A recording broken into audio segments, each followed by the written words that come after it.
On today's wrestling news, Miro requests his AEW release. We have the latest on Danny Garcia, and are WWE still interested? Got an update on Swerve Strickland's AEW return. And Tony Khan talks AEW on TNT and TBS and the chances of WWE and AEW working together. Are you ready? Are you ready for the news time? My name is Phil Chambers and I'm joined by Salty Sea Dog. Look at him, isn't he beautiful? And Gareth too, I guess. Well, today's wrestling news. But up first, Miro has requested his release from AEW. Now, this news broke yesterday from Fightful and Sean Ross Sapp. And he's not wrestled in AEW at all in 2024. It's been a while. His last match was at Wrestle Dream in December last year. Now, according to Fightful's report, he did sign a 4-year extension to his contract in spring of 2022 after his initial 2-year deal that he signed in September of 2020, which means he would still be contracted up until 2026, but he has asked for his release. He has, like we say, hasn't been used at all this year. He was considered for an entry in the Casino Gauntlet at All In, and he had himself pitched working with Jon Moxley, but obviously nothing came of that. He's only actually wrestled for AEW 11 times in 2022, 2023, and 2024 combined, which is kind of insane, although his win-loss record was pretty great in that. He only lost one of them. He had some health issues, which was part of the reason why he was out for a while. He suffered a shoulder injury and an elbow injury that he had in late 2023, and he finally got that addressed in January this year.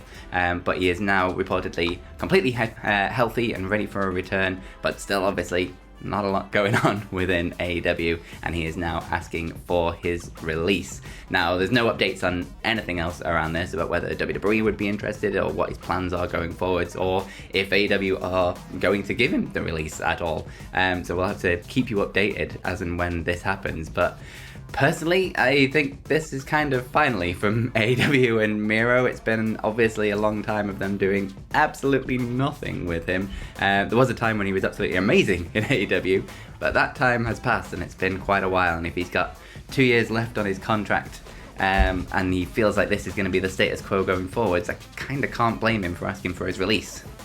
Yeah, it does feel like one of those that's just been like coming, just inevitable. Like I really enjoyed the Redeemer stuff in AEW. Yep. I thought it was fantastic. It was the best work of his career without a shadow of a doubt. But obviously in the years since, there's been injuries, there's been creative issues, and it's just not worked out to a certain degree. I think I have heard like talk of, I don't know if this is just like rumor or whatever it is, but I have heard talk of him being quite protective over his character and maybe not wanting to do certain things, maybe lose certain matches. To be honest, it's because Salty's very protective as well of his master, clearly. But it's that kind of thing where I get it in the wrestling world. Like if you have to be the person to protect your character, do you know what I mean? Nobody else is going to. Like you really have to go to bat for them, but at the same time, you still have to kind of play ball and be a part of the team and work for the show. And it's just this not is the flip side of the independent contractor thing. You can't be expected to be an independent contractor and then just kind of go along with absolutely anything. You still have to protect yourself because you're independent. Like this is your business side of things. Of course, you have to protect yourself.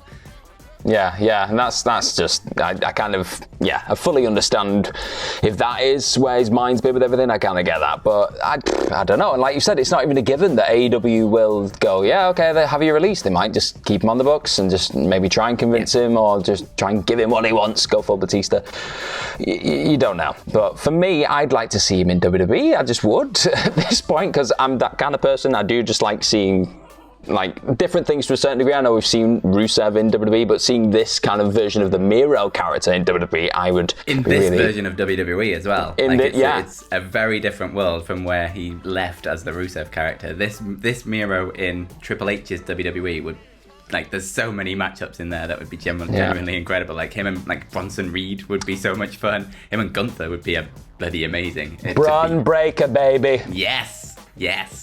I want to see it. Just tuck it in right there. Yeah, I'd love to see all that. And if that's where we go, again, we are getting ahead of ourselves a little bit. We don't know what's going to happen with everything. At the end of the day, I just hope he gets money. Hope he gets paid. Hope he's happy. That's a big thing. Hope he's happy and feels like creatively he's in a place where he wants to be with his character. You don't have a long kind of career in terms of being at your prime, being in a position where you can frequently do this stuff. So I do hope yeah, he gets what he wants out of the business, because I like Miro. I do. Big fan of Miro.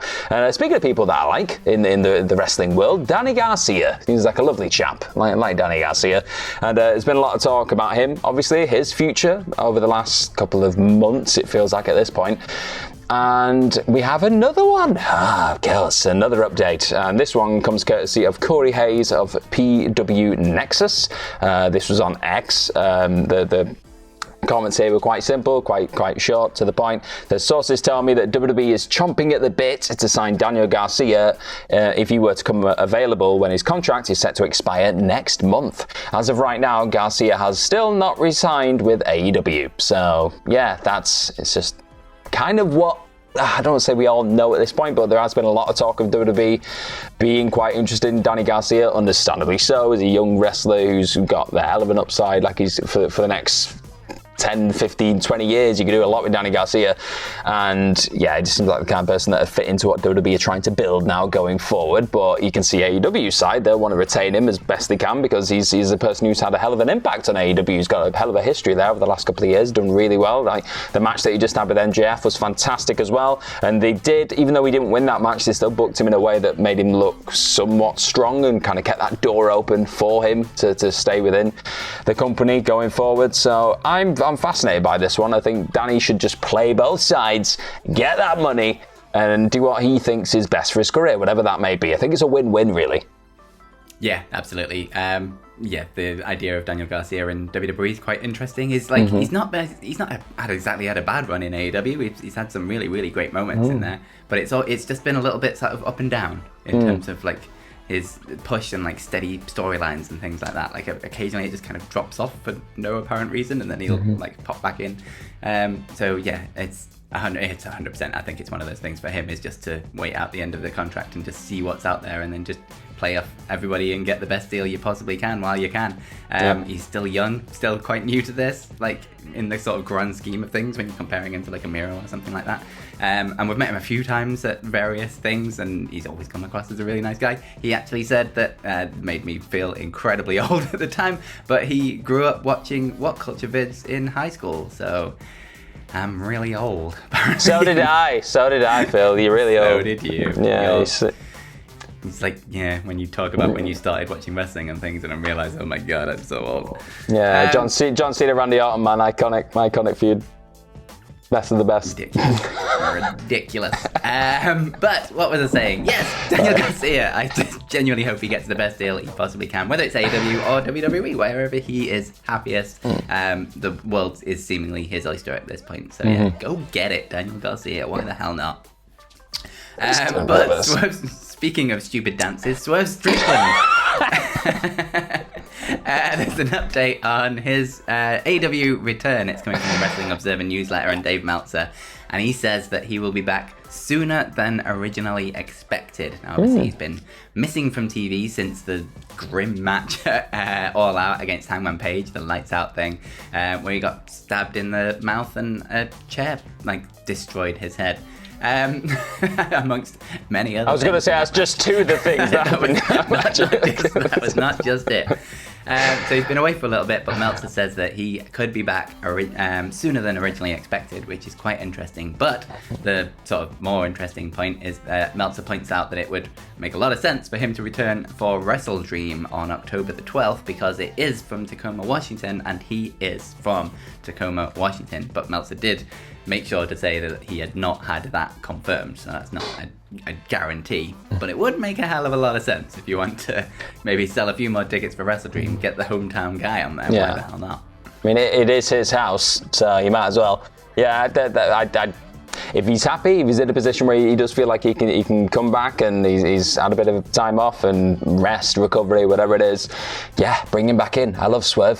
Big fan of Swerve and Prince Nana, who we spent a bit of time with, obviously over All In weekend. Lovely folks. Yep, all this stuff. So I wish them nothing but the best, and I want to see him back on my screens. I want to see how a lot of things develop going forward, like with the Swerve character. Is he going to maybe still have something with Hangman Page? You can see Hangman Page is still somewhat driven and has that fire within him, like set by all this stuff, because on Dynamite this week, it was still like, everybody who's cheered Swerve, I'm going to kick their asses. So he's still very much hung up on all the Swerve stuff. So maybe that plays into it when he comes back. Maybe Swerve just goes, I'm done with this. I'm so done. You burnt my house down. I've had enough, and goes off and does something different. Either way, it's going to be exciting. Very compelling character thrown back into the mix. And speaking of compelling characters that are never too far away from the mix, Tony Khan. Yeah, Tony Khan, that man, the AEW president himself, has been doing a lot of interviews this week. So obviously we're heading into Grand Slam, so you got to promote that show. And Tony loves a bit of good old-fashioned promotion. And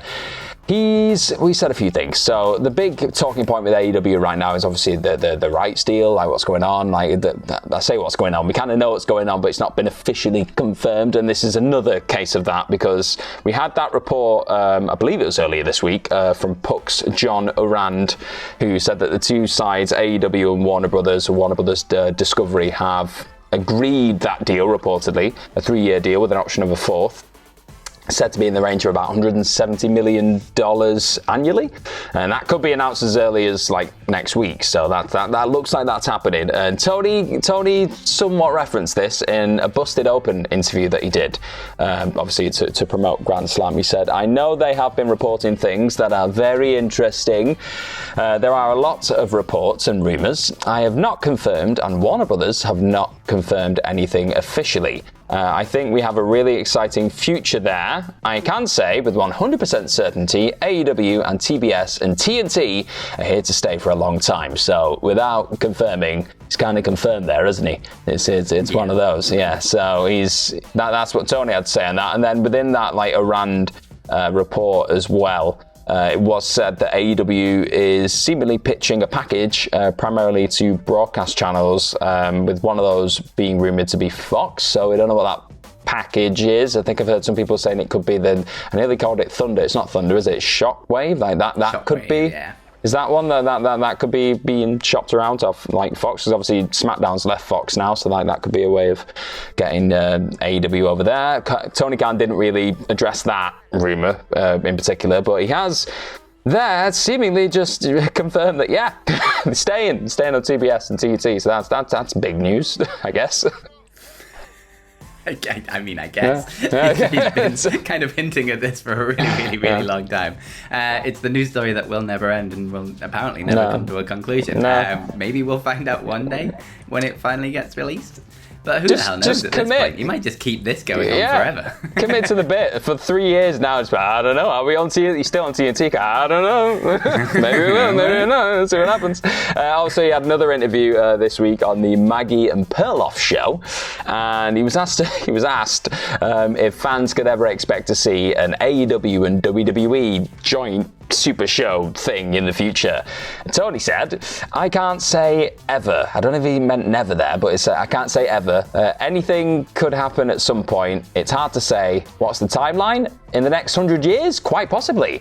And then like that, obviously that would make the entire world be like, well, there's a chance. And then he was pressed on this, and they said, well, what about in the next like 5 years? Like, could that happen? And he said that seems far less likely.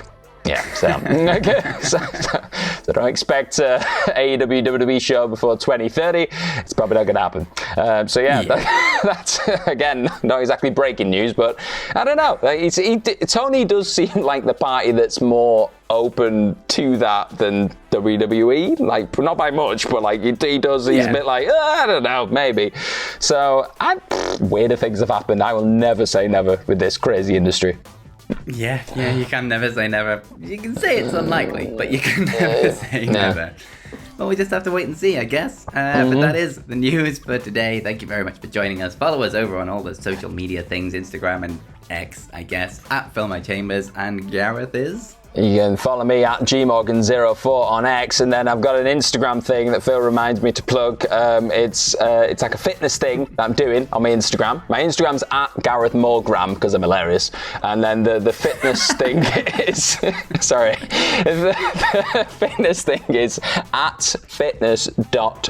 focus.gm, but you can see it. It's like in my bio. It's got loads of stuff about just like working out, like kind of lifestyle stuff, motivational stuff. Just we'll navigate this fitness life together. It's a good time. We don't take it too seriously, and there's just a lot of me lifting weights and lifting weights. Lifting funerals. that's what I do. So yeah, it's a fun time. That was a good plug-in, that wasn't it, Phil? That was a good... Great plug-in, yeah. Join us next time on the Saturday News when Gareth might actually get better at this. But in the meantime, have yourselves a bloody good day.